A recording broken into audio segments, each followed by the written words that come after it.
कि बेटा आज हमें पढ़ना है chapter number 15 body fluids and circulation. इसके अंदर हमें क्या पढ़ना है बेटा? बॉडी के अंदर ब्लड पढ़ना है, लिम्फ पढ़ना है। सर्कुलेशन का मतलब ही क्या है? 10th क्लास से पढ़ते हुए हैं, कोई अननोन टर्म तो हमारे लिए है नहीं बेटा। हमारे शरीर में खून नाम की एक चीज है, कनेक्टिव टिश्यू है, सारी चीज हमें पता है। खून का काम क्या होता है?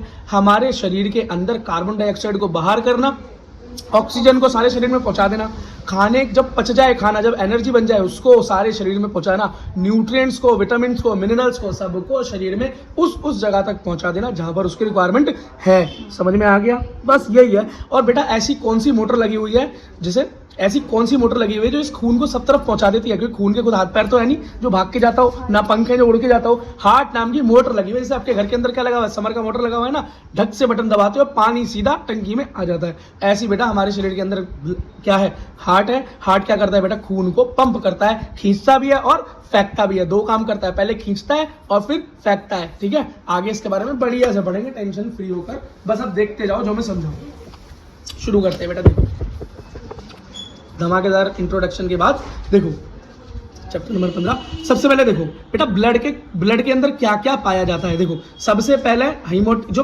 ब्लड की जो स्टडी है, ब्लड को अगर पढ़ा जाए तो ब्लड को पढ़ने की जो साइंस है उसे बोलते हैं हीमेटोलॉजी। ठीक है बेटा, ब्लड का पीएच होता है 7.4। ये क्या है? ये कनेक्टिव टिश्यू है। ठीक है बेटा, और हमारे शरीर में कितना बॉडी वेट से अगर हम कंपेयर करें तो कितना है? 7 to 8% हमारी बॉडी वेट का ब्लड है। समझ में आ गया? और बेटा इन सब से एक बार नीट का क्वेश्चन आ चुका है, इसको छोड़कर बाकी इससे नीट का क्वेश्चन आ चुका है और रिपीटेड क्वेश्चंस आए हुए हैं इनसे। तो इस कोई भी लाइन छोड़ नहीं सकते आप। और नोट्स में बेटा सारी चीजें इंपॉर्टेंट ही मैंने मेंशन की हुई है। अच्छा एक और चीज देखो, ब्लड के कंपोनेंट क्या है? देखो ब्लड के अंदर 55% तो लिक्विड है, बाकी 45% सॉलिड है। अब लिक्विड क्या है? लिक्विड पार्ट को बोलते हैं प्लाज्मा। लिक्विड पार्ट को बोलते हैं बेटा प्लाज्मा। ठीक है, अगला देखो प्लाज्मा कैसे कलर का होता है? येलो कलर का होता है। और उसके अंदर ये येलो कलर क्यों आता है? क्योंकि इसके अंदर एक पिगमेंट होता है जो इसको ये कलर देता है, जिसका नाम है बिलिरुबिन या बिलिरुबिन। ये भी क्या हुआ? नीट का क्वेश्चन बना। अगला सॉलिड 45% है इसके अंदर, जो फॉर्म्ड एलिमेंट कहलाते हैं। क्या है जो चीजें उसको मेन बनाती हैं? वो है RBC red blood cell, WBC white blood cell और प्लेटलेट्स। ठीक है, और ये सब बेटा हम 10th में पढ़ चुके हैं, दोबारा से रिवाइज करते हैं। देखो आरबीसी को हम इरिथ्रोसाइट्स भी कह देते हैं, डब्ल्यूबीसी को क्या बोलते हैं भाई? ल्यूकोसाइट्स, और हमारी प्लेटलेट्स को हम थ्रोम्बोसाइट्स भी बोल देते हैं। तो अगर ये टर्म्स यूज हो तो समझ जाना किसकी बात हो रही है। अगला देखो बेटा, अब जरा प्लाज्मा के बारे में देखो। प्लाज्मा के अंदर आपको क्या क्या मिलेगा? तो एक तो सबको पता है कि सबसे ज्यादा लिक्विड कंपोनेंट है ये, तो सबसे ज्यादा तो पानी ही मिलने वाला है। 90 से 92% इसमें वाटर मिलता है। अगला प्रोटीन कितना है? 5 to 8% प्रोटीन है। ठीक है बेटा, अगला क्लोटिंग फैक्टर है इसमें। ये है बात इंपॉर्टेंट, क्या? प्लाज्मा मतलब क्लोटिंग फैक्टर क्या करेगा? चोट लगने पर क्लोट करने के काम आएगा, आपके घाव को भरेगा, उस पर जो खुरंट जमता है ना वो जमवाएगा। ठीक है, अगला देखो अब इसके अंदर कौन कौन से मिनरल्स हैं? ग्लूकोज, लिपिड, अमीनो एसिड वगैरह इसमें मिलते हैं। पर इंपॉर्टेंट बात क्या हो गई? ये हो गई। ठीक है, अगला देखो बेटा, अगर हम प्लाज्मा के अंदर से क्लोटिंग फैक्टर को निकाल दें, जो कि मेन फीचर है इसका, अगर इसको निकाल दें, हटा दें, तो फिर वो क्या बचेगा? वो बचेगा ओनली सीरम। क्या बचेगा? Only serum. तो अगर कोई पूछे व्हाट इज सीरम, तो आप बोलोगे प्लाज्मा विदाउट क्लोटिंग फैक्टर। अगला मेजर प्लाज्मा प्रोटीन। अब इस प्लाज्मा के अंदर आपने देखा ना 5 to 8% प्रोटीन है, तो वो प्रोटीन कौन सी है? और याद रखना यही प्रोटीन जो होती है आपके घाव को भरने में मदद भी करवाती हैं और आपकी रक्षा भी करती हैं। देखो तो बेटा पहला प्रोटीन है एल्ब्यूमिन, दूसरा है फिब्रोनोजन और अगला है ग्लोबुलिन। बेटा सबसे इंपॉर्टेंट है फर्स्ट एंड सेकंड। मतलब ऐसा नहीं है कि ये वाला एल्ब्यूमिन इंपॉर्टेंट नहीं है, इंपॉर्टेंट है, लेकिन सबसे ज्यादा जो पूछे जाते हैं, फिब्रोनोजन को बहुत बार पूछा गया है और ग्लोबुलिन को बहुत बार पूछा गया है। तो बेटा एल्बुमिन जो प्रोटीन है वो क्या करता है? मेंटेन करता है ब्लड कोलिडल ऑस्मोटिक प्रेशर, मतलब ब्लड का जो ऑस्मोटिक प्रेशर है उसे मेंटेन रखता है। बेटा प्रेशर क्यों होगा? बेटा प्रेशर नहीं होगा तो प्रेशर ग्रेडियंट नहीं बनेगा, तो ब्लड ऊपर से नीचे, ऊपर से नीचे, नीचे से ऊपर मूव कैसे करेगा? हार्ट के अंदर वो प्रेशर क्रिएट कैसे होगा? ठीक है बेटा, अगली चीज देखो फाइब्रोनोजन, यही है मेन ब्लड की क्लोटिंग करने वाला प्रोटीन। और अगला ग्लोबुलिन की बात करें तो यह इम्यूनिटी बढ़ा देता है। नंबर ऑफ ब्लड सेल्स क्या है भाई? किस कौन कौन से ब्लड सेल कितने कितने हैं, ठीक है। देखो आरबीसी है 5 से 5.5 मिलियन, और डब्ल्यूबीसी है 6000 से 8000, और प्लेटलेट्स कितनी होती हैं 1.5 से 3.5 लाख। और याद रखना बेटा, जब चिकनगुनिया वगैरह हो जाता है, डेंगू तो उसके अंदर क्या बोलते हैं, प्लेटलेट्स गिर गई। क्या ये नॉर्मल प्लेटलेट्स काउंट है? इससे अगर डाउन चले जाते हैं तो हम बोलते हैं कि प्लेटलेट्स काउंट क्या हो गया, गिर गया। आपको समझ में आई ये बात?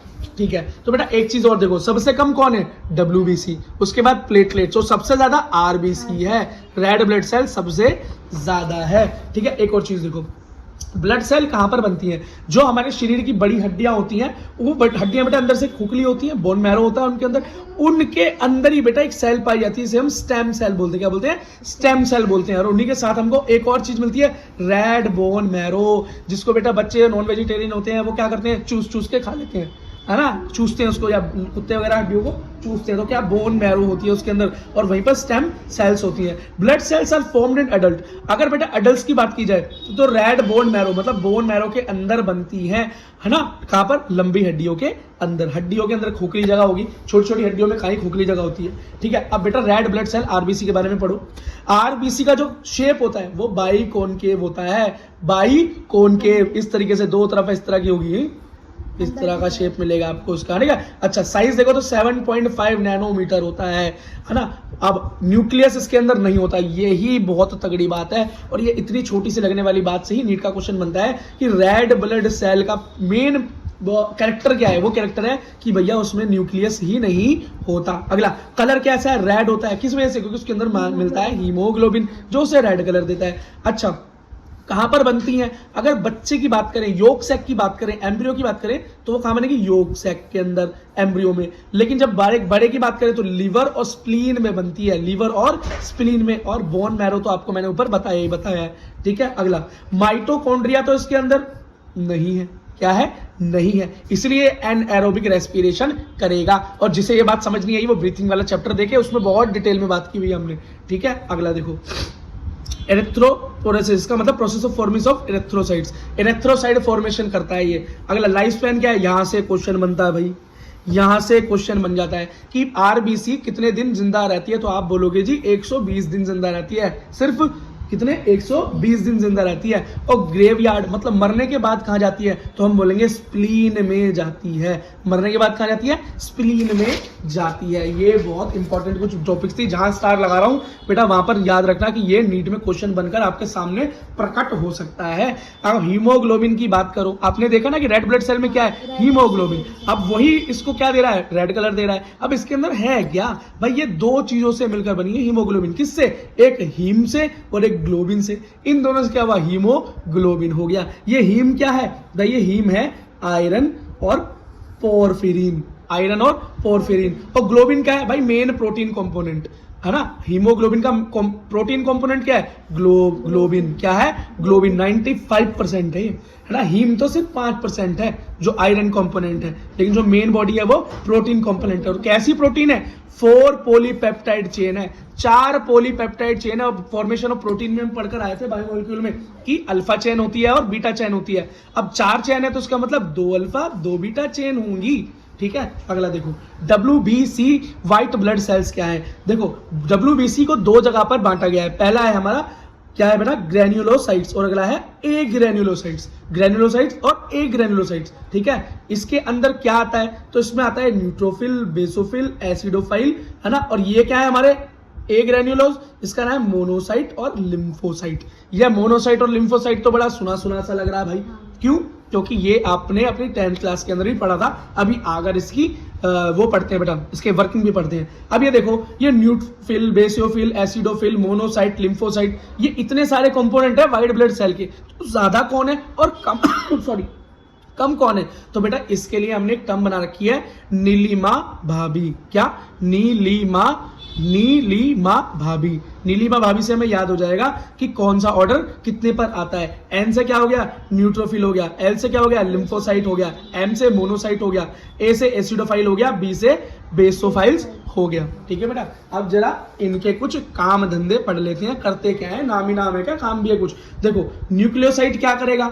न्यूक्लियोसाइड जो होता है वो फैगोसाइटिक होता है, मतलब खा जाता है बीमारियों को, बैक्टीरियाज को, अदर सेल्स को क्या करता है, खा जाता है। कैसा होगा, 3 से 5 लोब होगा, 3 से 5 लोब होगा, 3 भी लोब हो सकते हैं अंदर और 5 भी हो सकते हैं। अगला एसिडोफाइल्स कैसे होंगे, ये एलर्जिक होंगे, कैसे होंगे, एलर्जिक होंगे। अब कैसे होंगे, बाइलोब्ड, 2 लोब दिखाई दे रहे हैं। अब बेसियोफिल्स की बात करें तो ये क्या 2 से 3 लोब के होंगे, एश शेप बनाएंगे, 1 2 3 लोब एश की तरह शेप बनाएंगे।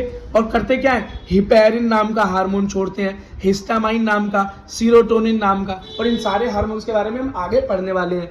ठीक है, तो टेंशन नहीं लेने का, सिर्फ अभी काम देखो, नाम देखो। मोनोसाइट्स क्या है, नाम से पता चल रहा है कि सिंगल लोब्ड होगा, किडनी शेप्ड होगा। ये क्या है, फैगोसाइटिक इन नेचर है, खा जाने वाला इसका नेचर है। और बेटा लिम्फोसाइट सबसे इंपॉर्टेंट है, इसका बीच का न्यूक्लियस गोल लार्ज बड़ा होता है, या लार्ज न्यूक्लियस इसको कहते हैं, या पेरिफेरल सिस्ट बोल देते हैं कि बीच में सिस्ट बना हुआ है मोटा। ठीक है, इसका काम क्या है, इम्यून रिस्पॉन्स। और यही इन सब में व्हाइट ब्लड सेल में सबसे इंपॉर्टेंट जो है वो लिम्फोसाइट है, इसको भूलने का नहीं, समझ गया। अब देखो बेटा प्लेटलेट्स के बारे में पढ़ते हैं। प्लेटलेट्स क्या है, megakaryocytes, large nucleated cell जब टूटेंगी, जब बड़ी बड़ी लार्ज न्यूक्लियस वाली सेल्स टूटती हैं तो प्लेटलेट्स बनती हैं। इसका नाम मेगा मतलब बड़ा, कैरियो मतलब न्यूक्लियस, साइट मतलब टूटना या सेल। ठीक है, अब मेन फंक्शन क्या है इसका, ब्लड को क्लोट करता है, और ये नीट में बहुत बार पूछा गया है। ठीक है, अब बोलोगे भैया हर दूसरी लाइन पे स्टार मार देते हो, अब क्या करूं बेटा, इतने साल से मेडिकल का पेपर चल रहा है, हर लाइन से क्वेश्चन बन चुका है, तो बचा ही क्या है, फिर से यहीं से क्वेश्चन बनेगा, बस घुमा के पूछ लेंगे कुछ। अच्छा, ब्लड क्लोटिंग का प्रोसेस देखो भैया, कैसे ब्लड क्लोट होता है। सबसे पहले लगती है चोट, क्या लगती है, चोट लगती है। चोट लगते ही सबसे पहले प्लेटलेट्स क्या हो जाती है, एक्टिवेट हो जाती है। प्लेटलेट्स में रेड अलर्ट आ जाता है, कहते हैं भैया काम चालू करो, क्या करो, काम चालू करो। अब उसको क्या चाहिए, उसको क्या करना है, उस घाव को रोकना है, उस घाव को रोकना है। तो सबसे पहले प्लेटलेट्स किसको बुलाएगा, थ्रोम्बोकाइनेज करवाएगा, मतलब थ्रोम्बोन जो प्रोटीन है ना, उस प्रोटीन को बुलाएगा और काम करवाएगा इस प्रोसेस को, जिसके लिए बेटा जरूरत पड़ती है कैल्शियम और विटामिन के की। अगर इन दोनों चीजों की कमी होगी आपके शरीर में तो क्लोटिंग होने में टाइम लगता है, इसलिए बेटा दबाकर दूध पिया करो। ठीक है, तो कैल्शियम और विटामिन के की जरूरत पड़ेगी इस प्रोसेस को, जिसके अंदर ब्लड की क्लोटिंग शुरू होती है जब प्लेटलेट थ्रोम्बोकाइनेज करवाता है, उसको कैस्केड प्रोसेस बोल देते हैं। हो सकता है पूछ लिया जाए व्हाट इज कैस्केड प्रोसेस। ठीक, अब थ्रोम्बोकाइनेज से क्या बनेगा, वो प्रोथ्रोम्बिन से थ्रोम्बिन बना देगा, और थ्रोम्बिन से निकलेगा फाइब्रोनोजन प्रोटीन, और वही प्रोटीन बेटा फाइब्रिन बना देगा, जिसको क्या बोलते हैं, खुरंट बोलते हैं ना, और उससे क्या होगा, ब्लड क्लॉट हो जाएगा, बात खत्म। अच्छा, अब बात आती है बेटा what is lymph, what is lymph. बेटा लिम्फ बोलते हैं एक कलरलेस मटेरियल हमारे ब्लड के अंदर, जिसके अंदर आरबीसी ना हो, आरबीसी हटा दो तो क्या बचेगा, लिम्फ बचेगा। क्यों, अब बेटा ब्लड के अंदर से आपने क्या हटा दिया, आरबीसी, आरबीसी हटा दी तो क्या बचेगा, डब्ल्यूबीसी बचेगी, डब्ल्यूबीसी बचेगी, बस। और प्रोटीन की मात्रा भी इसमें कम हो जाएगी, बात खत्म। तो वही हमारा लिम्फ होगा। तो लिम्फ का मेन काम तो आप समझ ही गए होंगे, फैगोसाइटिक नेचर होता है ना उन सब चीजों के अंदर। व्हाइट ब्लड सेल में आप देख रहे हो कि उसके अंदर एसिडोफाइल, बेसियोफाइल, इनके क्या है, फैगोसाइटिक नेचर है, एलर्जिक नेचर है। क्या करते हैं, बीमारियां, बैक्टीरिया जो भी आती है उन्हें खा जाती हैं, है ना। लिम्फोसाइट क्या करती हैं, इम्यून सिस्टम बढ़ाती हैं, ताकत को बढ़ाकर रखती हैं। एलर्जिक क्या है, उसको दूर भगा देगी, एंटीबॉडी बना देगी। तो डब्ल्यूबीसी का काम ही ये है। आरबीसी का काम तो बेटा ऑक्सीजन कैरी करना है, लेकिन डब्ल्यूबीसी का सारा काम क्या है, डब्ल्यूबीसी का पूरा काम है बीमारियों को या तो खा के खत्म कर दो, एलर्जी से खत्म कर दो, या इम्यूनिटी इतनी तगड़ी बना लो कि कोई भी बैक्टीरिया अंदर आए तो टिक भी ना पाए। अब बिल्कुल अब बेटा तो ब्लड है ना, और व्हाइट ब्लड सेल के अंदर हीमोग्लोबिन है, और हीमोग्लोबिन का काम सिर्फ एक ही चीज होता है बेटा कि हीमोग्लोबिन ऑक्सीजन मॉलिक्यूल को कैरी करती है। और जितना अच्छा आपके अंदर हीमोग्लोबिन लेवल होगा, ठीक है, 12 से 16 होता है ना, 12 से 16 होता है हीमोग्लोबिन लेवल। और वो अगर आपके अंदर अच्छा हीमोग्लोबिन लेवल है तो बेटा आपको क्या होगा, कभी भी दिक्कत नहीं आएगी सांस वगैरह लेने में, आप अच्छी एक्टिविटीज परफॉर्म कर पाएंगे। लेकिन जो पहाड़ के लोग होते हैं, पहाड़ी लोग होते हैं, उनके तो गाल लाल होते हैं। ऐसा क्यों होता है, क्योंकि उनके अंदर हीमोग्लोबिन की मात्रा हमसे ज्यादा होती है। क्योंकि बेटा पहाड़ों के ऊपर हवा साफ तो होती है, लेकिन वहां पर ऑक्सीजन की मात्रा कम होती है। तो ऑक्सीजन की मात्रा कम होने के बाद भी उनको पहाड़ों पर हैवी काम करना है हमसे, तिरछी पहाड़ियां चढ़नी होती हैं, ऊंची पहाड़ियां चढ़नी होती हैं, ज्यादा मेहनत का काम है, तो उनको ज्यादा ऑक्सीजन की जरूरत होती है। तो उनके अंदर कम ऑक्सीजन को भी बाइंड करके उनकी ऑक्सीजन की कमी को पूरी करने के लिए उनके ब्लड के अंदर हीमोग्लोबिन की मात्रा ज्यादा होती है, रेड ब्लड सेल्स की मात्रा ज्यादा होती है, इसी वजह से उनके गाल लाल होते हैं। ठीक है, और ये भी मत समझना कि लाल लाल गालों की बात कर रहा हूँ, गुलाबी साड़ी और वो लाल लाल, ये बात नहीं है बेटा, क्योंकि ये एनसीईआरटी का क्वेश्चन है कि क्यों होते हैं पहाड़ी लोगों के गाल लाल लाल। ठीक है, अब एनसीईआरटी में खैर 12th में 11th में तो नहीं है, इस छोटी क्लासों में है, 9th क्लास में है ना बेटा ये क्वेश्चन कि लाल गाल क्यों होते हैं पहाड़ के लोगों के, है बेटा पता नहीं है 9th में है कि 7th पर है, और फोटो भी है उसमें, लड़की की फोटो भी लगा रखी है। खैर छोड़ो, तुम गाने में खो जाओगे, आगे बढ़ो। ब्लड ग्रुप बेटा, यहां से तो क्वेश्चन हर बार पता नहीं क्यों खून खोल जाता है इस खून वाली बात को सुन के एग्जामिनर का, और यहां से वो एक क्वेश्चन डाल देता है, लेकिन ये क्वेश्चन इतना आसान होता है कि आपका हो जाता है काम। देखो बेटा, ब्लड ग्रुप क्या है, दुनिया में कितने ब्लड ग्रुप है सुनो, A blood group, B blood group, A B blood group और ओ ब्लड ग्रुप। ठीक है, अब देखो बेटा, अब इसके अंदर क्या होता है कि क्यों बेटा किसी का ब्लड ग्रुप ए होता है, क्यों किसी का ब्लड ग्रुप बी होता है, और क्यों किसी का ब्लड ए बी या नील मतलब ओ होता है। बेटा ऐसा इसलिए होता है क्योंकि हर आरबीसी के ऊपर, रेड ब्लड सेल की बात हो रही है, हर आरबीसी के ऊपर बेटा क्या होता है, एक एंटीजन लगा होता है, एक एंटीजन लगा होता है। अगर ए एंटीजन लगा तो ए नाम, बी लगा तो बी नाम, ए बी लगा तो ए बी नाम, और कोई नहीं लगा तो जीरो या ओ हो गया। ठीक है, अच्छा एक और चीज देखो अगर बेटा किसी, अब सबके ऊपर क्या होती है, जो एंटीजन होगा है ना, उसके अलावा हर किसी दूसरे के लिए, मतलब बी के लिए, ए बी के लिए, ओ के लिए, इनके लिए क्या होगा, एक एंटीबॉडी लगी होगी। तो जिसका ब्लड ग्रुप ए है उस पर एंटीजन तो होगा ए, लेकिन उस पर एंटीबॉडी क्या होगी, बी। अगर उसको बेटा बी का खून दे दिया तो वो क्या करेगी, वो एंटीबॉडी उस बी ब्लड ग्रुप को मार देगी। क्या करेगी, मार देगी, इसलिए एक्सेप्ट नहीं करेगी। इसलिए आप याद रखना बेटा कि किसी पर्टिकुलर ब्लड ग्रुप वाले को किसी पर्टिकुलर का ही खून देना पड़ता है।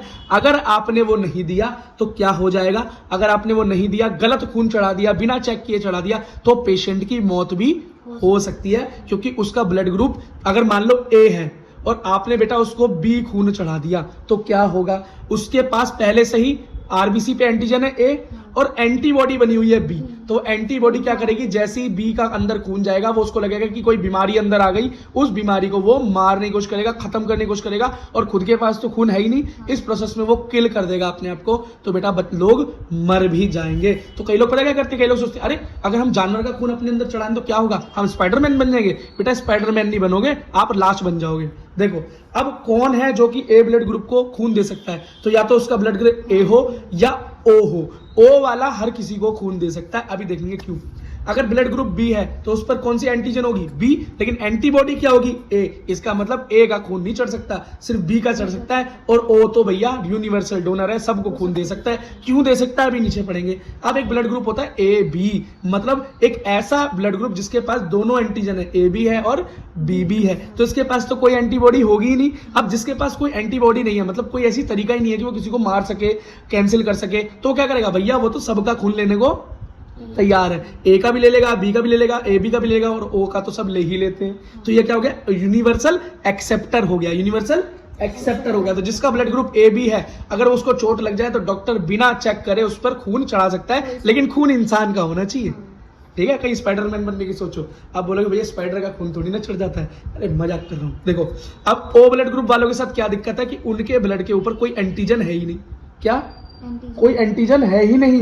तो जिसके पास बेटा कोई एंटीजन नहीं है उस पर दोनों ही एंटीबॉडी तैयार हो गई, ए बी और बी बी। इसका क्या मतलब हो गया, ना तो वो बेचारा ए का खून ले सकता, ना वो बी का ही खून ले सकता, वो तो भैया ओ का ही खून ले सकता है। लेकिन इसके पास कोई एंटीजन नहीं है, तो ये सबको अपना खून दे भी सकता है। और इसके खिलाफ देखो किसी के पास एंटीबॉडी है, किसी के पास एंटी ओ बॉडी है ही नहीं, है ना, क्योंकि ये ग्रुप कैसा ब्लड ग्रुप है, ये ऐसा ब्लड ग्रुप है जो कि कोई ब्लड ग्रुप है ही नहीं, जिसके ऊपर कोई एंटीजन है ही नहीं। तो ये बेचारा खून लेने जब जाता है मार्केट में तो इसको ओ वाला ही ढूंढना पड़ता है, जो कि बहुत रेयर होता है। ये क्या है, यूनिवर्सल डोनर, और ये क्या है, यूनिवर्सल एक्सेप्टर। ठीक है बेटा, काफी टाइम लगा दिया हमने इस टॉपिक पर आई होप अब क्वेश्चन छूटेगा नहीं। अच्छा बेटा, हमने अब देखा होगा ब्लड ग्रुप एक होता है नेगेटिव, एक होता है पॉजिटिव। ऐसा क्यों होता है बेटा, RH नाम का एक एंटीजन होता है, RH। तो जितने भी आपको ये एंटीजन दिखाई दे रहे हैं, ए बी और नील, बेटा इनके साथ एक और चीज जुड़ी होती है, RH। अगर नहीं जुड़ी तो वो नेगेटिव होता है, अगर आरएच जुड़ा है तो उसको बोलते हैं ब्लड ग्रुप पॉजिटिव है। अब ये आरएच क्या है बेटा, हमारे जो साइंटिस्ट ने जब खोज की और ये पता लगाया कि हमारे एंसेस्टर्स बंदर थे, मतलब हमारे से मतलब उन्होंने साइंटिस्ट ने बोला कि हमारे पूर्वज मतलब उन साइंटिस्ट के पूर्वज बंदर थे, और उन जो बंदर था वो अफ्रीकन बंदर था, और उसकी प्रजाति का नाम था रीसस मंकी। क्या नाम था? Rhesus monkey. और वो कहते हैं उस रीसस मंकी से हम इवॉल्व होके आज इंसान बने हैं। तो रीसस मंकी से आरएच ले लिया, और उस रीसस मंकी के सेल के अंदर जो फैक्टर पाया जाता है एंटीजन के साथ, अगर वो किसी की बॉडी में पाया जाता है तो उसको हम आरएच पॉजिटिव कह देते हैं या पॉजिटिव ब्लड ग्रुप कह देते हैं, और अगर वो एंटीजन नहीं पाया जाता तो आरएच नेगेटिव या नेगेटिव ब्लड ग्रुप कह देते हैं। ठीक है बेटा, अगला देखो। देखो बेटा, एरिथ्रोब्लास्टोसिस फर्टाइलिस, इसका क्या मतलब है भाई? ये बड़ी इंपॉर्टेंट बात है, जरा समझो। देखो, अगर कोई मदर है जो आरएच नेगेटिव है, मतलब उसके पास आरएच एंटीजन नहीं है, तभी तो नेगेटिव है। उसका बच्चा पेट में है, कहाँ है? पेट में है, उसके वोम में है। अब वहां पर जो बच्चा है, उसका पहला बच्चा, वो क्या आरएच पॉजिटिव हो गया। वो कैसे हो सकता है? अरे पापा भी तो होंगे तभी तो बच्चा हुआ होगा, तो वो आरएच पॉजिटिव हुआ। बेटा प्लेसेंटा से दोनों जुड़े होंगे, तो उस प्लेसेंटा से जब खून की मिक्सिंग हुई होगी, या बाहर बच्चे की डिलीवरी के टाइम पे जब खून की मिक्सिंग हुई होगी, तो यहाँ पर इसकी मदर के पास तो आरएच एंटीजन नहीं है। तो जो एंटीजन नहीं होता है उसके खिलाफ ब्लड क्या बनाता है? एंटीबॉडी बना लेता है। जैसे ब्लड ग्रुप ए वाले किसके खिलाफ एंटीबॉडी बनाकर रखते हैं? बी के खिलाफ, और बी वाले ए के खिलाफ। तो इसने बेटा आरएच वाले ने किस आरएच नेगेटिव वाले ने आरएच पॉजिटिव के लिए एक एंटीबॉडी बना ली होगी। ठीक है, अगर बेटा अगला बच्चा होता है सेकंड बेबी और वो भी आरएच पॉजिटिव होता है, तो बेटा बहुत ज्यादा चांसेस ये हैं कि मदर के अंदर जो पहली बार बच्चा पैदा होने पर एंटीबॉडी बनी होगी आरएच प्लस फैक्टर के लिए, वो एंटीबॉडीज इस बच्चे को वोम में किल कर सकती हैं। क्या? बच्चे को वहीं मार सकती हैं। तो इसी का नाम हो गया एरिथ्रोब्लास्टोसिस फर्टाइलिस, मतलब फीटस की, हाँ ठीक है, फीटस की मदर के वॉम्ब में मौत। और एरिथ्रो मतलब एरिथ्रोसाइट मतलब आरबीसी की वजह से, आरबीसी में ब्लास्ट हो गया, ब्लास्ट। फीटालिस मतलब फीटस मर गए। सेम ही होने चाहिए, मदर और फादर सेम होंगे तो अच्छी बात है ना, सेम होंगे तो अच्छी बात। ये नहीं कि हो ही जाएगा बच्चा मर ही जाएगा, ये है कि बेटा मरने के चांसेस तो बन गए ना। ठीक है भाई, यही है। अब दुखी हो चाहे सुखी हो, बात तो यही है। देखो भाई, ह्यूमन हार्ट के बारे में थोड़ा सा पढ़िए। कहां से बनता है? मीजोडर्म से बनता है। साइज कैसा होता है? तो बेटा कैसा साइज होता है? जैसे मुट्ठी बंद कर लेते हैं ना घुसंड मारने के लिए, ऐसा दिखता है, बिल्कुल ऐसा। वैसा नहीं दिखता बेटा ऐसा, ये आर्चिस गैलरी वाला सिस्टम नहीं है इसका। ऐसा लगता है जैसे मुक्का बंद किया है कस के। ठीक है, क्लिंच फिस्ट। वेट कितना होता है? 300 ग्राम का। कितना? 300 ग्राम का। लोकेशन क्या होती है? थोरेसिक कैविटी में, छाती में मिलता है। कहाँ मिलता है भैया? लेफ्ट लंग के पास मिलता है। लेफ्ट लंग के, जैसे होता दोनों लंग के बीच में है, लेकिन ज्यादा उसका झुकाव किस तरफ होता है? लेफ्ट लंग के पास होता है। बिल्कुल बीचों बीच दिल नहीं होता बेटा, देखा? लेफ्ट साइड की तरफ होता है, लेकिन बिल्कुल लेफ्ट भी नहीं होता। लेफ्ट में तो फेफड़ा है, हल्का सा लेफ्ट होता है। ठीक है, देखो बेटा, जो हमारा हार्ट है वो हार्ट भी क्या है? डबल लेयर्ड है। क्या है? 2 लेयरों से ढका हुआ है। ऊपर वाली लेयर कहलाती है पेरिकार्डियम, अंदर वाली जो और लास्ट वाली जो लेयर होती है अंदर वाली, उस पेरिकार्डियम और लास्ट वाली लेयर के बीच में एक फ्लूइड भरा होता है। वो फ्लूइड क्या करता है बेटा? वो फ्लूइड ये करता है कि उसका हार्ट का प्रोटेक्शन करता है, फ्रिक्शन को कम करता है। उसको हम पेरिकार्डियल फ्लूइड भी बोलते हैं। अच्छा बेटा, सर्कुलेटरी पाथवेज देखो। अभी तक बेटा हम इसको 2 बार 10 बार बात कर चुके हैं, इसके बारे में फिर से बात कर दें। 2 तरह का सर्कुलेशन है जी, एक है ओपन सर्कुलेशन, एक है क्लोज सर्कुलेशन। मतलब जिसमें नस नहीं होती, नसें नहीं होंगी तो ब्लड कैविटी के अंदर मूव करेगा। नेटवर्क ऑफ ब्लड वेसल नहीं होता ओपन के अंदर। ठीक है, ओपन स्पेस के अंदर ब्लड मूव करता है। कहां देखने को मिलता है? आर्थ्रोपोड और मोलस्का के अंदर ओपन मिलता है, देखने को पढ़ चुके हैं बेटा एनिमल किंगडम में। और क्लोज का मतलब है कि ब्लड वेसल्स होती हैं, मतलब नसें होती हैं और नसों के अंदर खून दौड़ता है। कहां देखने को मिलेगा? कॉर्डेट्स में देखने को मिलेगा, एनेलिडा में देखने को मिलेगा, कॉर्डेट्स वर्टिब्रेट्स में सब में देखने को मिलता है। ठीक है बेटा, अगली चीज देखो। देखो बेटा, अब हम हार्ट के बारे में पढ़ेंगे और इस दिल के बारे में दिमाग खोलकर समझें। ठीक है, दिल के बारे में समझें, आंख नाक कान और दिमाग खोलकर समझें। एक बार समझें और ऐसा समझें कि बस अंदर समा जाए, दिल में बैठ जाए बात। देखो बेटा, एक बात समझो बेटा, इस चीज को बताने से पहले एक चीज समझा रहा हूं। जिनको पता है अच्छी बात है, रिवीजन हो जाएगा। जिनको नहीं पता वो ध्यान से सुनो बेटा हमारे शरीर को काम करने के लिए ऑक्सीजन चाहिए। क्या चाहिए? ऑक्सीजन चाहिए। जब हमको ऑक्सीजन मिल जाती है, जब हम सांस द्वारा, फेफड़ों द्वारा ऑक्सीजन को अंदर ले आते हैं, तो हमारे फेफड़े है ना, उन या लंग्स हमारे उस लिए हुए ऑक्सीजन को हमारी नसों में उतार देती है, और वो नसें उस लिए हुए ऑक्सीजन को पूरे शरीर में घुमा देती हैं जहां जहां उसकी जरूरत होती है। बात समझ में आ गई? दूसरी चीज बेटा, जब हम ऑक्सीजन का इस्तेमाल कर लेते हैं, उसका हम क्या बनाते हैं? वेस्ट बनाते हैं। क्या बनाते हैं? वेस्ट। यूज कर लिया ना, यूज के बाद क्या होगा? वेस्ट मटेरियल जनरेट होगा। तो जो वेस्ट मटेरियल जनरेट होता है बेटा, उसको बोलते हैं कार्बन डाइऑक्साइड। अब हमारा शरीर क्या करता है? उस कार्बन डाइऑक्साइड को दोबारा नसों में डाल देता है। अब वो नसें दोबारा से फेफड़े के पास चली जाती हैं, और जब हम सांस को बाहर छोड़ते हैं तो हम उस कार्बन डाइऑक्साइड को भी बेटा बाहर हवा में छोड़ देते हैं, अगर रिलीज कर देते हैं। अब ये जो खून घूम रहा है ना, हमारे ऑर्गन, हमारे पूरे शरीर में जो खून घूम रहा है, हमारे फेफड़ों तक जो खून आ रहा है, जो पूरे शरीर में जो सर्कुलेशन हो रहा है, इसे करवाने वाली जो मोटर है, उसे बेटा दिल बोलते हैं। उसे बेटा क्या बोलते हैं? दिल बोलते हैं। ठीक है। अब बेटा जरा बस, अब आपको अगर ये बात मेरी सुन ली आपने ढंग से, अब आपका काम हो गया। ठीक है। अब बेटा एक चीज और समझो, जहां भी आपको पल्मोनरी सुनने को मिले, पल्मोनरी का सीधा सा मतलब होता है बेटा फेफड़े, लंग्स। जहां भी पल्मोनरी सुनने को मिले, समझ जाना कि उसका मतलब क्या है? क्या है? फेफड़े हैं। और एक टर्म और सुन लो बेटा, जहां भी आपको आर्टरी सुनने को मिले, आर्टरी देखने को मिले, तो समझ जाना आर्टरी एक ऐसी नस है, ऐसी नस है जो कि बेटा हार्ट से हमेशा दूर जाती है। हार्ट से हमेशा दूर जाती है, अवे फ्रॉम हार्ट। तो हार्ट से कुछ लेकर दूर जाएगी। और जहां भी वेन सुनने को मिले, तो याद रखना हमेशा दिल के तरफ जाएगी, टुवर्ड्स हार्ट जाएगी, हार्ट की तरफ जाएगी। अगर इतनी बातें आपको समझ में आ गई हैं, तो अब देखो बेटा कैसे दिल आपके दिमाग में बैठ जाएगा। ठीक। और ऐसा कभी नहीं समझा होगा।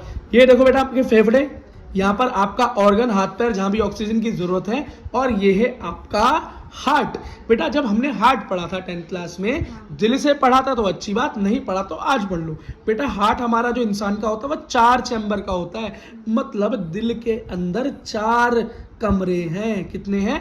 4 कमरे हैं। एक में ईना, एक में मीना, एक में डी का, ऐसे करके रख लेते हैं। मजाक कर रहा हूं, पढ़ाई पे ध्यान दो। ऊपर वाले को बोलते हैं बेटा एट्रियम। क्या बोलते हैं?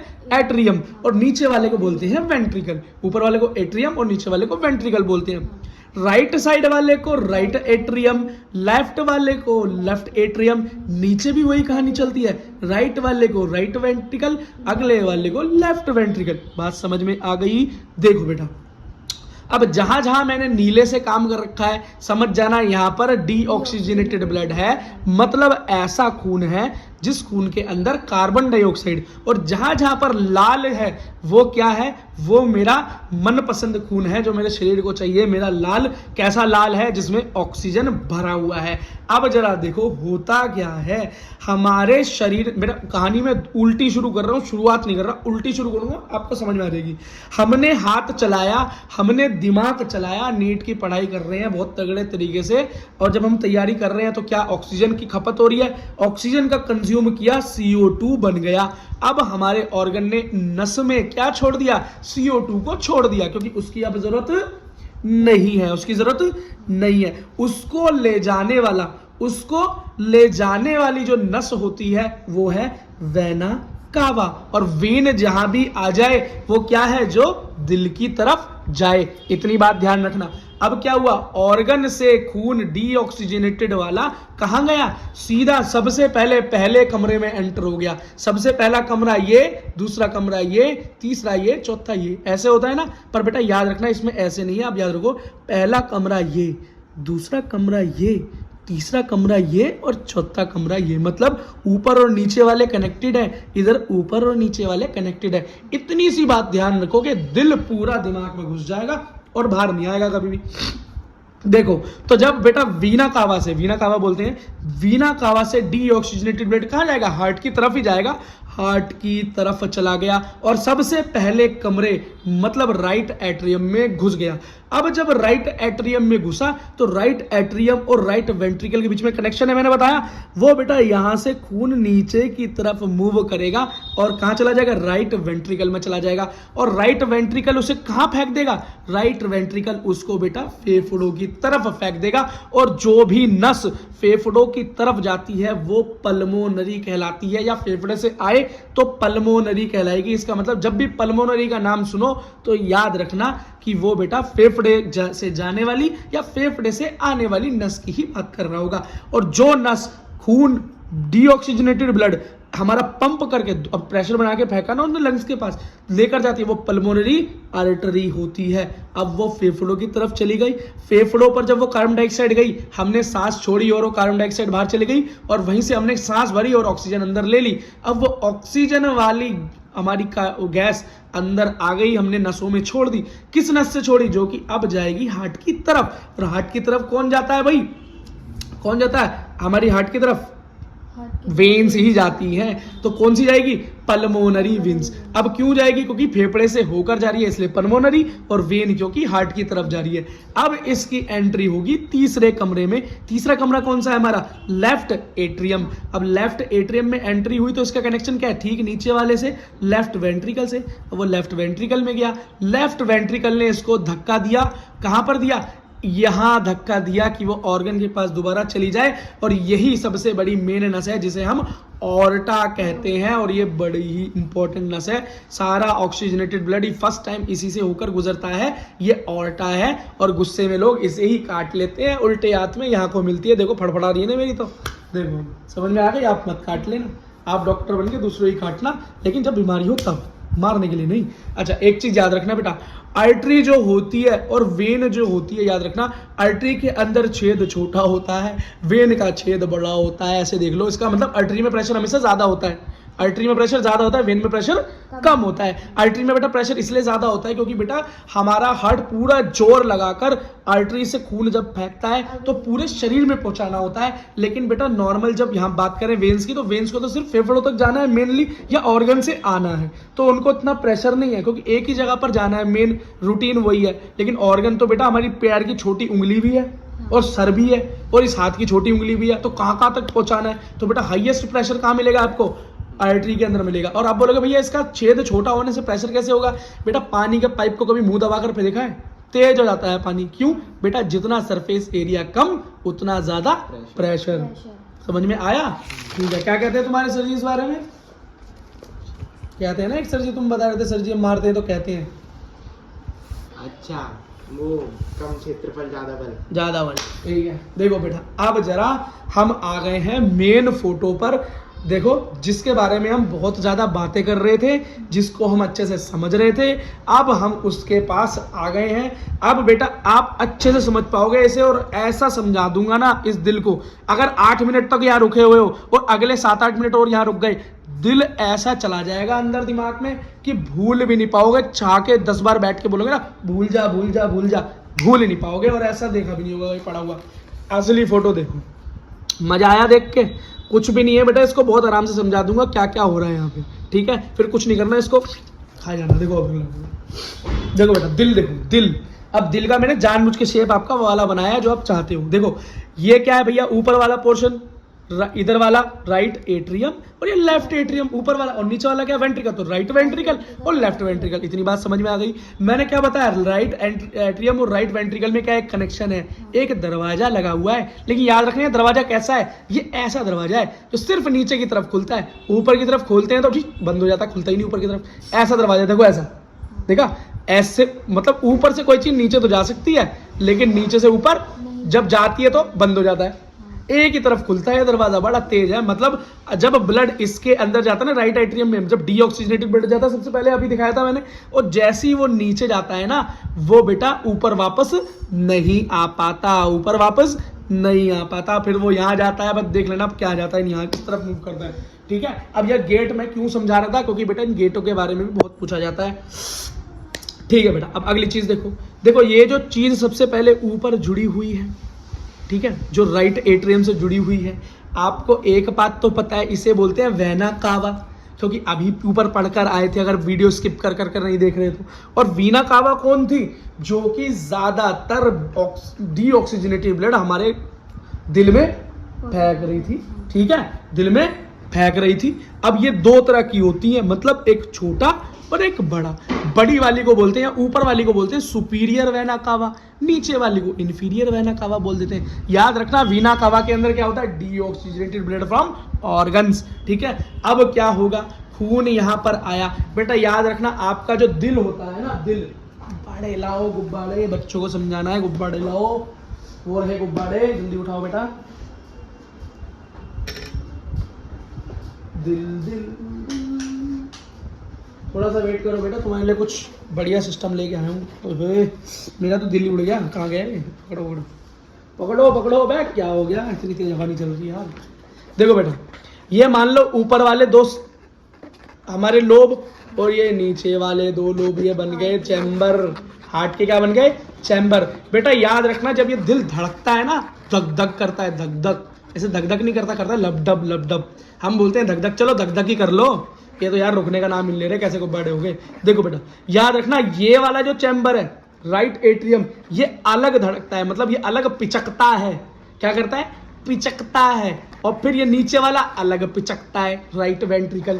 फिर हमारा ये राइट एट्रियम अलग पिचकता है और ये अलग पिचकता है। और याद रखना बेटा, ये वाला सबसे बड़ा पोर्शन है, लेफ्ट वेंट्रिकल सबसे बड़ा पोर्शन है। बताओ क्यों? क्योंकि बेटा पूरी बॉडी के अंदर ऑक्सीजनेटेड ब्लड यही फेंकता है। तो ये कहाँ मिलेगा आपको? बड़ा पोर्शन मिलेगा। ये देखो इसका पोर्शन क्या है? बड़ा है। क्यों? उसको ज्यादा प्रेशर से फेंकना होता है ना, और ज्यादा खून भी इसके अंदर इकट्ठा होता है, इसलिए ये बड़ा है। बेटा एक एक बात को ध्यान से सुनना, बहुत प्यार से बता रहा हूँ, दिल से बता रहा हूँ, अपने दिल से तुम्हें दिल समझा रहा हूँ। देखो अब क्या हुआ, जब बेटा डीऑक्सीजनेटेड ब्लड हमारा राइट एट्रियम में घुसा, तो राइट एट्रियम और राइट वेंट्रिकल के बीच में कुछ दरवाजे थे। उन दरवाजों से खून आ सकता है लेकिन वापस जा नहीं सकता। ये बेटा जो दरवाजा है ना, ये दो बड़े दरवाजे और एक छोटा सा दरवाजा है। इस दरवाजों को, जो एट्रियम और वेंट्रिकल के बीच में होते हैं ना, इसको हम कस्पिड दरवाजे बोलते हैं। क्या बोलते हैं? कस्पिड, कस्पिड गेट्स या कस्पिड वॉल्व बोलते हैं, ठीक है। तो जहां पर ये तीन पल्ले लगे हुए हैं तो ये ट्राई कस्पिड हो गया। और राइट लेफ्ट एट्रियम और राइट वेंट्रिकल के अंदर जो दरवाजे हैं वो बाइकस्पिड है। क्यों? इसमें सिर्फ दो ही पल्ले हैं, छोटा पल्ला बीच में नहीं है, ठीक है। अब भगवान ने जैसा बनाया है ना, अब जैसे ही बना डीऑक्सीजनेटेड ब्लड राइट वेंट्रिकल के अंदर गया, अब क्या हुआ? ये तो अलग पिचका धुप। अब बेटा आपको पता है, जैसे आप पानी में बोतल डालो, अगर उसको पिचका के डालो तो क्या होता है? बहुत जल्दी से पानी उसमें भरता है ना, और एकदम से उसको पिचका दो, क्या होगा? पानी दूर फेंकेगी बहुत प्रेशर से। तो बेटा हमारा दिल भी क्या करता है? ऐसे पिचकता है ताकि खून बाहर निकल जाए, खून पंप हो जाए, और ऐसे खुलता है ताकि बेटा खून अंदर आए, प्रेशर ग्रेडियंट बने और खून अंदर आए। तो ऐसे करता है दिल, दिक दिक दिक दिक दिक दिक। लेकिन ऐसे भी नहीं करता है दिल, क्योंकि दिल के चारों जो खाने हैं, ये अलग करता है, ये अलग करता है, ये अलग करता है और ये अलग करता है। तो बेटा जब दिल को अगर आप 3D वगैरह में देखो तो आपको लगेगा दिल के फपोड़े से, फोपले से फूट रहे हैं। अलग ऊपर अलग खुल रहा है, नीचे बंद हो रहा है, ऊपर खुल रहा है, नीचे बंद हो रहा है। अभी समझाऊंगा ये खुलना बंद होना होता है कैसे। देखो जब बेटा इसके अंदर खून जा रहा होगा, इसका मतलब ये क्या होगा? ये खुला होगा, ये खुला होगा ना, हाँ, ये खुला होगा तभी तो उसके अंदर खून घुसेगा। अब ये जब इसको खून इसके नीचे फेंकना पड़ेगा नीचे वाले के साथ, तो ये तो बंद नहीं हो सकता ना। अगर ये बंद हो गया तो खून नीचे जाएगा? नहीं जाएगा। अब क्या होगा? ये ऊपर वाला पिचकेगा राइट एट्रियम, और लेफ्ट हमारे राइट वेंट्रिकल में खून चला जाएगा। फिर ये राइट वेंट्रिकल पिचकेगा, पुचक। अब यहां से कहां जाएगा डीऑक्सीजनेटेड ब्लड? पल्मोनरी आर्टरी में चला जाएगा, मतलब ऐसी आर्टरी जो खून लेकर फेफड़े के पास जाएगी। वो फेफड़ा क्या करेगा? इस कार्बन डाइऑक्साइड वाले खून को साफ कर देगा, कार्बन डाइऑक्साइड बाहर फेंकवा देगा, ऑक्सीजन दोबारा अंदर डलवा देगा। अब वहां फेफड़े से वो आराम से, क्योंकि इसमें जो प्रेशर दिया है ना, इसी प्रेशर से घूम के यहां तक पहुंच जाएगा। कहां? पल्मोनरी वेन में। इस वेन से खून अंदर लेफ्ट एट्रियम में आया। अब ये लेफ्ट एट्रियम उस टाइम खुला होगा ना, खुला होगा, ये भी तो खून अंदर आया होगा। जैसे इसके अंदर आया होगा, अब ये नीचे वाला कैसा होगा? ये भी खुला होगा, ये भी खुला होगा। ये खुला, एकदम से ऊपर वाला लेफ्ट वेंट्रिकल पिचकेगा, क्या करेगा? पुछ। और जैसे जैसे फ्रूटी के पैकेट की तरह पिचकेगा, ऐसे इसमें से जो खून होगा पटक बाइक स्पीड से कहां पहुंच जाएगा? लेफ्ट वेंट्रिकल में पहुंच जाएगा। अब लेफ्ट वेंट्रिकल में बढ़िया सा खून बेटा ऑक्सीजन वाला जमा हो गया। अब ये सब शांत बैठे होंगे। अब लेफ्ट वेंट्रिकल करेगा धुप। अब ये क्या करेगा? बहुत दबा के पूरी जान से धपाक, और सारा खून निकलकर ऑर्टा में, और ऑर्टा से पूरे शरीर में पहुंच जाएगा। अब बेटा मैंने पूरे दिमाग लगा के, पूरी शक्ति लगा के आपको दिल की कार्रवाई बता दी। ठीक है, यही कार्रवाई है बेटा। आपने अभी तक सुना और समझ में आया तो लाइक मार देना, नहीं तो कोई बात नहीं, अच्छी बात है, मत करना, कर देना फिर। देखो अब एक और चीज देखो, ये जो दिल है ना, ये अपने बेटा मैं मान रहा हूँ धड़क रहा है, लेकिन इसे धड़काने के अंदर ना कुछ और भी मसल्स होते हैं जो कि काम, देखो दिल में हड्डी तो कोई होती नहीं, मसल्स का ही सारा का सारा काम है। तो आपको ये जाले जाले से दिखाई दे रहे हैं जो मैंने बनाए हैं बेटा, इन्हीं के अंदर इन गेट, जो ये गेट है ना, वॉल जो है, इन वॉल से कुछ धागे, कुछ छोटे छोटी सेल्स, मतलब छोटे छोटे टिश्यूज जुड़े होते हैं धागे की तरह, ये इन गेटों को नीचे की तरफ खींचते हैं तो ये गेट खुल जाते हैं, फिर ये लूज हो जाते हैं, वो गेट दोबारा से बंद हो जाते हैं फटक से, समझ गए। तो ये कहां से होते हैं, तो बेटा सबसे पहले यहां पर देखो कुछ सेल्स, ये देख रहे हो ना। अरे एक चीज और समझो, जो हमारा वेंट्रिकल होता है उसकी बेटा देखो वॉल्स ज्यादा मोटी हैं, ठीक है, देखो इसकी वॉल्स क्या है, ज्यादा मोटी है, और एट्रियम की वॉल्स देखो दोनों की क्या है, पतली है ना। बस इतनी बात का ध्यान रखना, अगर ये पूछ ले नीट में तो बता रहा हूं, ठीक है। अब एक समझो बेटा, यहाँ पर कुछ ऐसी सेल्स होती है जो हार्ट में डेवलप होती है, जिसको बोलते हैं कोलोमनरी, क्या कोलोमनरी मसल्स बोलते हैं। अब ये मसल्स क्या करती हैं बेटा, एक नई मसल को जन्म देती है जिसका नाम है पेपिलरी मसल। ये पेपिलरी मसल से क्या निकलती है, पेपिलरी मसल से ये कॉर्डल टेंडल्स निकलते हैं, टेंडल्स मतलब ये धागे टाइप संरचना निकलती है, किससे, पेपिलरी मसल से, जो कि इन बाइकस्पिड या कस्पिड गेट से जुड़ी होती हैं और इन्हें खोलने और बंद करने का काम करती हैं। ठीक है बेटा, इतनी बात समझ में आ गई। अब कुछ और चीजें, मेन चीजें समझ लो, इतनी कहानी सुनी ली है तो। ह्यूमन हार्ट 4 चैम्बर का होता है, इतनी बात तो समझ में आई गई होगी। अब एक चीज समझो बेटा, साइज क्या होता है, साइज देखो। अब वॉल्स के बारे में तो मैंने तुम्हें बता ही दिया, साइज देखो, लेफ्ट वेंट्रिकल सबसे बड़ा होता है, समझा दिया क्यों होता है ना। फिर उसके बाद राइट वेंट्रिकल उससे बड़ा, फिर मतलब उससे और छोटा, फिर राइट एट्रियम, और फिर लेफ्ट एट्रियम, मतलब ये वाला हिस्सा सबसे छोटा हिस्सा होता है। ठीक है बेटा, अगला 4 सेपरेशन होती है, मतलब 4 सेपरेशंस होती हैं, वो तो दिख ही रही है बेटा। एक तो सीधी सेपरेशन ये रही और एक दूसरी सेपरेशन ये रही, तो एक इसे गिनो, 2 3 4 सेपरेशन है हार्ट के अंदर, है ना। कहाँ, राइट और लेफ्ट, और वही राइट और लेफ्ट वेंट्रिकल।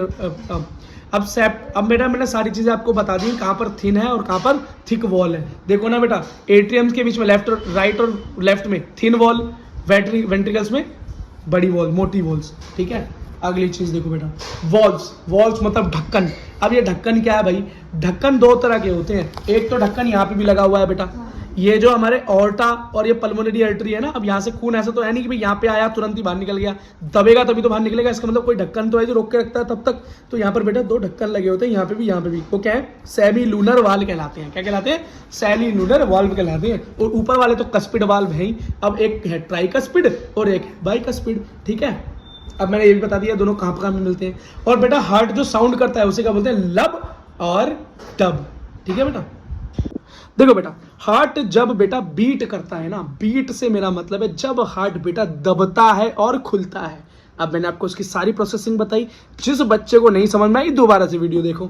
ठीक, लब और डब की साउंड करता है, हम बोलते हैं धक धक करने लगा, लेकिन वो धक धक नहीं करता, वो करता है लब और डब। क्या करता है, लब और डब करता है। ठीक है बेटा, एक चीज सुनो, जब लब की साउंड होती है ना, किसकी, लब की साउंड होती है, तो बेटा सीधी सी बात है, शुरुआती साउंड है, पहली साउंड है, कहां से आती होगी, राइट एट्रियम ही करता होगा, है ना। और जब डब की साउंड आती होगी, तगड़ी साउंड आती होगी, बढ़िया सा प्रेशर आता होगा, तो उसका मतलब लेफ्ट मतलब खून के आने की और खून के जाने की जो आवाज है। और आवाज एक्चुअली खून के आने जाने की या दिल के खुलने बंद होने की भी नहीं होती। जब बेटा खून नीचे जाता है तो गेट खुलते हैं ना, ये वॉल्व खुलते बंद होते हैं ना, तो इन वॉल्व के ढक्कनों के बंद होने की जो आवाजें हैं, जब कस्पिड वॉल्व बंद खुलते हैं तो आवाज आती है लब।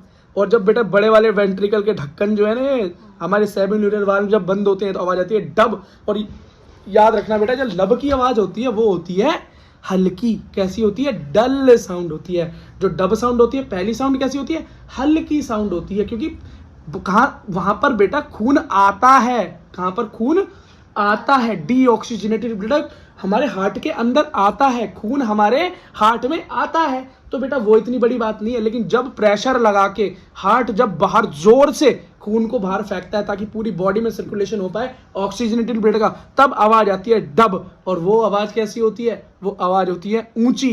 कैसी होती है, ऊंची, तगड़ी, शार्प साउंड। कैसी होती है, शार्प साउंड, लेकिन कम टाइम के लिए सुनाई देती है। क्या, कम टाइम के लिए सुनाई देती है। ऐसा क्यों, क्योंकि बेटा जो डब की साउंड होती है तो सिर्फ लेफ्ट वेंट्रिकल से जब खून बाहर की तरफ मूव करता है तो ही वो आवाज होती है। बाकी जो लब की आवाज होती है वो यहाँ के लिए, फिर यहाँ मूव करता है, फिर यहाँ मूव करके यहाँ तक आता है, इतने बड़े सर्कल की आवाज होती है।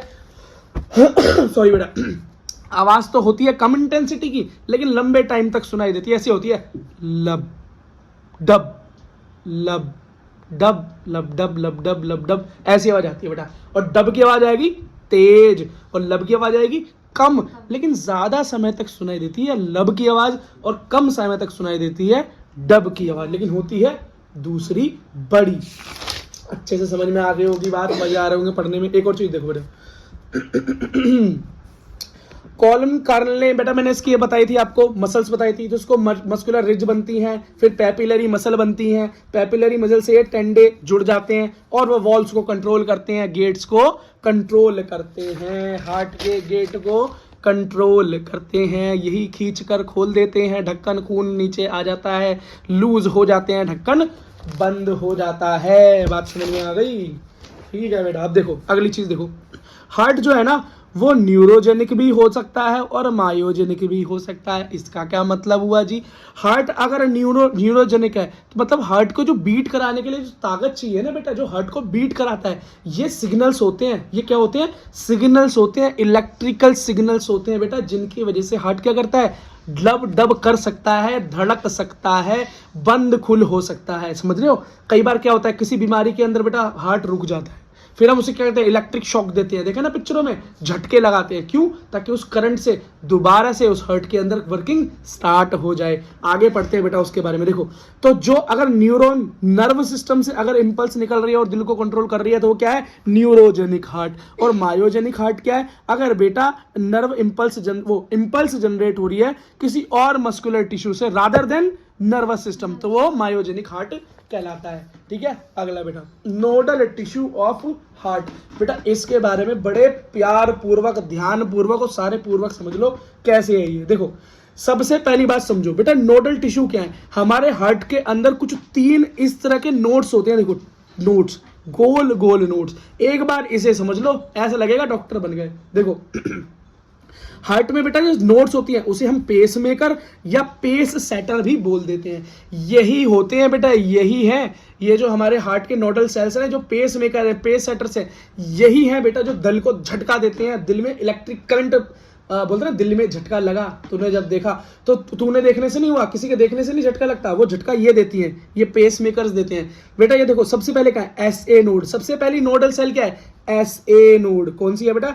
SA node. इसका मतलब राइट एट्रियम वाली नोड। कौन सी? राइट एट्रियम के साइड में जो नोड है ना वो एसए नोड है। अगली है एवी नोड। कौन सी है? AV node. मतलब राइट एट्रियम के अंदर ही है वो, लेकिन देखो एक है अपर साइड में, एसए नोड का है अपर साइड में, और दूसरी का है लोअर साइड में। एक और होती है बेटा दोनों हार्ट में बीचों बीच जाकर, जब हम कहा चले गए लेफ्ट वेंट्रिकल और राइट वेंट्रिकल और लेफ्ट वेंट्रिकल में बीच में गए, बीचों बीच हमें एक जो नोडल सेल मिली से बोलते हैं एवी बंडल या bundle of his. Very important, bundle of his. अब क्या होगा बेटा, सबसे पहले ये जो पेस मेकर है ना, सबसे पहले इसको पेस मेकर बोलते हैं, इसे पेस सेटर बोलते हैं। बेटा ये पेस मेकर क्या करेगा? सबसे पहले इलेक्ट्रिकल झटका इसी में आएगा। जैसे ही खून डीऑक्सीजनेटेड ब्लड बेटा एट्रियम में आता है, राइट एट्रियम में, ये एक झटका देता है, बिजली का क्या देता है? झटका देता है, जिसकी वजह से ये बंद होता है। क्या होता है? राइट एट्रियम बंद होता है, जिसकी वजह से खून अब कहाँ जाता है? नीचे राइट वेंट्रिकल में पहुंच जाता है। और बेटा यही झटका ट्रांसफर कहां हो जाता है? हमारे एवी नोड में। अब एवी नोड इस झटके को, इलेक्ट्रिक इंपल्स को कहां पर ट्रांसफर कर देता है? एवी बंडल में या बंडल ऑफ हिस में। और बेटा इसी से जुड़े हुए टिश्यू हैं जो कि नीचे पूरे वेंट्रिकल के अंदर, देखो ये रेड रेड है ना, पूरी तरीके से ये कनेक्टेड है, और ये झटका यहां से इन दोनों में पहुंच जाता है और ये दोनों ऐसे दबते हैं। ठीक है। करंट की वजह से क्या होता है? सिकुड़ते हैं और खुलते हैं, सिकुड़ते हैं और खुलते हैं। ठीक है बेटा। तो शुरुआत कहां से होती है? पेस मेकर, यहां से, फिर एवी नोड, फिर बेटा बंडल ऑफ हिस, और फिर इस जो सेल्स हैं, जो ये टिश्यूज दिखाई दे रहा है, इसको बोलते हैं परकिंजी फाइबर। क्या? परकिंजे फाइबर। बेटा इतनी बात ध्यान रखना, जब बेटा किसी आदमी का दिल धड़कना बंद कर देता है तो उसके दिल को धड़काया जाता है, या किसी का हार्ट कमजोर हो जाता है इतना कि बेटा उसके इलेक्ट्रिकल झटके, इलेक्ट्रिकल चार्ज ही निकलना बड़े कम हो जाते हैं और दिल धड़कने या रुकने की संभावना बढ़ जाती है, तो बेटा उसके दिल में एक आर्टिफिशियल पेस मेकर डाल दिया जाता है। ताकि वो बेटा बैटरी की मदद से दिल को धड़काया जाता है। किसकी मदद से? बैटरी की मदद से, सेल की मदद से, ठीक है। पेस मेकर लगा दिया जाता है जिसके अंदर बैटरी होती है और वो दिल को धड़काने का काम करता है, मतलब झटके देता रहता है। अब बेटा आपको कभी भी इस चीज में दिक्कत नहीं होगी। अब कुछ बेटा साइंस ऐसी पढ़ लेते हैं जहां से नीट ने क्वेश्चन बना लेते हैं थोड़े से। देखो आप याद रखना, 1 मिनट के अंदर मतलब 60 सेकंड के अंदर एक इंसान का दिल 72 बार धड़कता है। कितनी बार? 72 बार। अगर हम बात करें कि 1 सेकंड में कितनी बार धड़कता है, तो एक बीट कितने सेकंड में होती है? मतलब 72 बीट लेता है 60 सेकंड में, तो एक बीट कितने सेकंड में लेगा? तो 60 से 72 की हमने डिवाइड कर दी, आंसर आया 0.8 सेकंड के अंदर एक बीट होती है। एक धड़कन लब डब, एक धड़कन कैसी? लब डब, लब डब। जब लब डब पूरी हो जाए समझ लो एक धड़कन, एक सर्कल ऑफ खून हो गया, एक सर्कल ऑफ ब्लड हो गया, एक सर्कल ऑफ ब्लड मतलब एक बीट लब डब। कितनी मिनट? 0.8 सेकंड में। और 60 सेकंड एक मिनट में 72 सर्कल ले जाता है वो ब्लड के, ठीक है बेटा। इसी को एक जब साइकिल होती है ना, एक जब धड़कन होती है लब डब, बेटा उसी को कार्डियक साइकिल बोल देते हैं। उसी को क्या बोलते हैं? कार्डियक साइकिल बोलते हैं, ठीक है बेटा। अब एक चीज देखो सबसे पहले बेटा एट्रियम के अंदर खून गया, एट्रियम क्या हुआ? कॉन्ट्रैक्ट हुआ, दबा, उसकी वजह से वेंट्रिकल में खून गया, फिर वेंट्रिकल कॉन्ट्रैक्ट हुआ, दबा, और उसके बाद क्या हुआ? उसके बाद ये हुआ कि भैया हमारा वेंट्रिकल जब दब गया, जब खून बाहर निकल गया, तो ये सारे के सारे क्या हो गए? रिलैक्स हो गए। ये लास्ट कंडीशन है। तो इसे क्या बोलते हैं? मतलब एट्रियम सिस्टोल, दबना, एट्रियम का दबना, फिर वेंट्रिकल सिस्टोल, वेंट्रिकल का दबना, और फिर जेडी का मतलब है जॉइंट डिस्टोल। सिस्टोल का उल्टा डिस्टोल, मतलब कॉन्ट्रैक्ट का उल्टा रिलैक्सेशन हो गई, ठीक है। अगला देखो, स्ट्रोक वॉल्यूम क्या है ये समझो बेटा। स्ट्रोक वॉल्यूम का मतलब है amount of blood pump after the heart one time, मतलब एक बीट में लब डब करने में एक बार में खून कितना हार्ट कितना खून पंप कर देता है? तो आप बोलोगे 70 ml खून पंप कर देता है। कितना? 70 ml खून पंप कर देता है एक बीट में। कितना? एक बीट में। अगर आपसे बोले 1 मिनट में कितना कर देता है, तो आपको पता है भैया 1 मिनट में तो 72 बार बीट करता है, और एक बीट में 70 कर रहा है, तो 70 तो 72 कर दिया, 500 ml निकल गया, मतलब 5 लीटर खून। 5 लीटर खून हमारा दिल 1 मिनट में पंप कर देता है, और इसी को हम कार्डियक आउटपुट बोलते हैं। क्या बोलते हैं? Cardiac output. तो कार्डियक साइकिल क्या बोलते हैं? कि बेटा एक धड़कन 0.8 सेकंड में जो लेता है वो लब डब, उसे एक कार्डियक साइकिल बोलते हैं। अब देखो हार्ट को रेगुलेट कौन करता है? रेगुलेशन ऑफ हार्ट बीट देखो तो बेटा नर्वस कंट्रोल, दूसरा है हार्मोनल कंट्रोल। नर्वस के अंदर कौन करता है? मेडुला ओब्लिंगाटा बेटा इसको कंट्रोल करता है। पैरासिम्पैथेटिक और सिंपैथेटिक, जैसे कि पैरासिम्पैथेटिक क्या करता है? हार्ट बीट, ठीक है, को डिक्रीज करने का काम करता है। सिंपैथेटिक हार्ट बीट को इंक्रीज करने का काम करता है। कि देखो मेडुला ओब्लिंगाटा हार्ट बीट को कंट्रोल करता है, कम भी कर सकता है और ज्यादा भी कर सकता है। तो मेडुला ओब्लिंगाटा का पैरासिम्पैथेटिक रीजन क्या करेगा? हार्ट बीट को कम करने का काम करेगा, लेकिन बढ़ाने का काम करेगा सिंपैथेटिक, ठीक है। अगला हार्मोन कहां से कंट्रोल करते हैं हार्ट बीट को? तो एड्रेनालिन के बारे में आपने सुना है, जो हमारी किडनी के ऊपर है बेटा, मेन हार्मोन है, याद रखना। नॉर एड्रेनालिन और थायरोक्सिन, सबसे ज्यादा एड्रेनालिन, इससे बेटा हमारी हार्ट बीट क्या हो सकती है? कंट्रोल हो सकती है। क्या? एड्रेनालिन बढ़ने से दिल की धड़कन बढ़ जाती है। अब बेटा हमें पढ़ना है ECG, electrocardiograph. Engine clutch gear मत समझ लेना ऐसे, है ना। देखो बेटा इसका क्या मतलब है? इलेक्ट्रोकार्डियोग्राफ। देखो कार्डियो जहां पर आ जाए हार्ट की बात होती है, इलेक्ट्रो जहां पर आ जाए बिजली की बात होती है, ग्राफ का मतलब कुछ ग्राफ बन रहा होगा इन दोनों को मिलाकर। बिल्कुल सही बात बेटा। हार्ट की जो एक्टिविटी है ना, मतलब हार्ट जो कार्डियक साइकिल कर रहा है, हार्ट जो धड़क रहा है, लब डब जो कर रहा है, खून को ले रहा है, पंप कर रहा है, इसके अंदर आपने अभी क्या समझा था? नोडल सेल पड़ी थी, मतलब पेस मेकर पड़ा था, ही बंडल ऑफ हिस पड़ा था, है ना, पुरकिंजी सेल पड़ी थी, और पेस सेटर पड़े थे। ये सब क्या करते हैं? ये बेटा बिजली के झटके ही तो एक दूसरे को देते हैं, जब भी तो वो हार्ट सुगड़ता है और चलता है।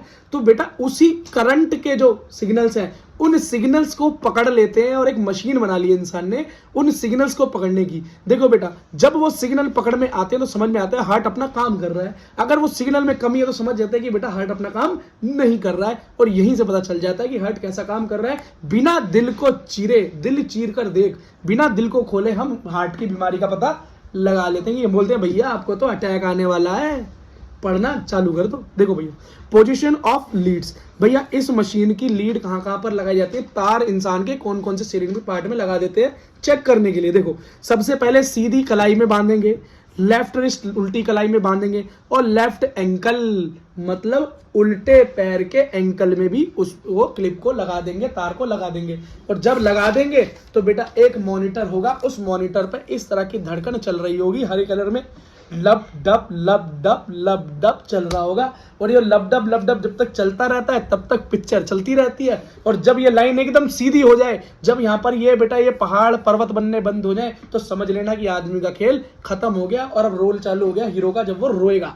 ठीक है, अब देखो, लेकिन उसके बारे में हमें किसी ने बताया नहीं, बस हमने आपको बता दिया है, तो लाइक कर दो। देखो बेटा, सबसे पहले लाइन एक छोटा सा हम्प बनाती है जिसे पी बोलते हैं, फिर क्यू आता है एक छोटा सा डाउन, एक बड़ा सा एक हमारा एक सेक्शन बनता है जिसे क्यू आर एस कॉम्प्लेक्स बोलते हैं, और एक लास्ट का छोटा सा हम्प टी बनता है, और यही चलता रहता है। अब बेटा होता क्यों है, जरा दिल को देखो, तो दिल में ये क्या है, राइट एट्रियम, राइट वेंट्रिकल, वो लेफ्ट एट्रियम, राइट सॉरी हमारा राइट वेंट्रिकल और लेफ्ट वेंट्रिकल। ठीक है बेटा, अभी देखो सबसे ऊपर जो हमारे पास एक नोड होती है, यहाँ पर क्या होती है, एसए नोड, जिसे हम पेस मेकर बोलते हैं। फिर यहाँ पर हमारे पास क्या है, पेस सेटर, फिर बीच में क्या है, बंडल ऑफ हिस, और यहाँ पर क्या है, दोनों तरफ पुरकेंजी सेल। यहाँ से इलेक्ट्रिक सिग्नल आता है अंदर, जब यहाँ पर ब्लड अंदर आता है ना, जैसे ही ब्लड अंदर आता है राइट एट्रियम में, यहाँ से सिग्नल छूटता है और कहाँ, पेस सेटर तक जाता है, और ये क्या होता है, दबता है ताकि खून नीचे आ जाए।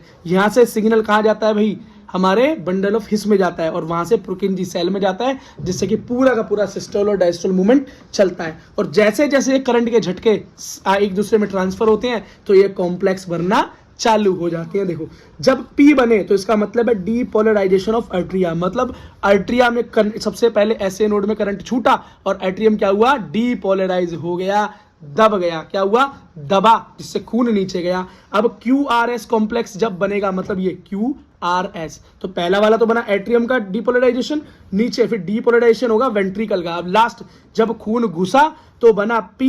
अब जब खून निकलेगा, जब वेंट्रिकल पूरी जान से खून बाहर फेंक देगा, तभी तो बेटा बड़ा नोड बना। मैंने बोला था बड़ा साउंड होता है, बड़ी ताकत लगती है, खून बड़े प्रेशर से फेंका जाता है बॉडी के अंदर, तो बड़ा कॉम्प्लेक्स P QR या QRS बना, जिसको बोलते हैं डीपोलराइजेशन ऑफ वेंट्रिकल। और लास्ट में जो T बनता है इसके बोलते हैं रीपोलराइजेशन ऑफ वेंट्रिकल। मतलब जब हमारा पूरा का पूरा हार्ट या वेंट्रिकल क्या हो जाता है बेटा, डीपोलराइज मतलब रिलैक्सेशन मोड में आ जाता है, तो T कॉम्प्लेक्स बनता है। नीट के लिए मैं इसे बेटा स्टार लगाता हूं, क्योंकि नीट 2022 में भी शायद बेटा इसका क्वेश्चन था, और पहले भी कई बार इसी से क्वेश्चन आ चुका है। Very easy, very important.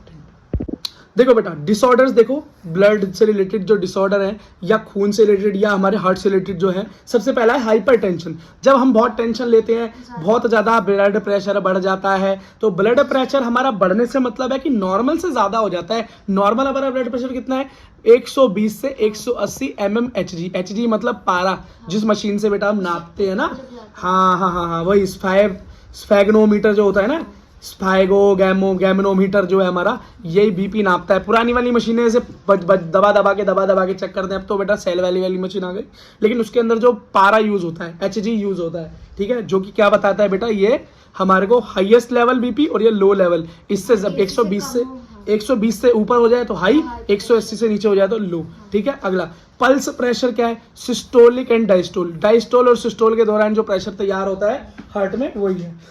Sorry बेटा। अगला देखो हार्ट अटैक, ये तो आपने बहुत बार सुना भैया।